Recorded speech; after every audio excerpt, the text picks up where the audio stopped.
नमस्कार। डिभोर्स भएको अवस्थामा हुन सक्ने अवस्था अन्य पीडितको अनुभवको आधारमा मात्र है त।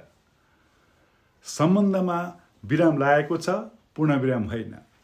श्रीमान श्रीमतीको नाता टुट्दैमा मान्छे गलत हुँदैन, बस समय र परिस्थिति गलत हुन सक्दछ।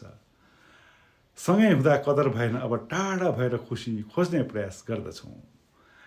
यादहरू मुटुको कुनामा सधैँ रहनेछन्, तर अब बाटो भने अलग अलग हुनेछ।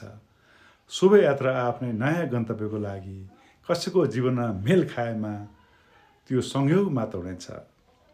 कृपया ध्यान दिनुहोला, यो न मेरो जीवनमा मेल खाएको छ, अन्यको जीवनमा मेल खाएको हुनसक्छ भन्ने आधारमा पीडितको अनुभवको आधारमा मात्र तयार गरिएको छ। यसमा अन्यथा नलिदिनुहोला र यो भिडियो कस्तो लाग्छ तल कमेन्ट बक्समा गएर कमेन्ट गर्न नबिर्सिनुहोला। अनि मेरो नयाँ युट्युब च्यानल युगल K_officialलाई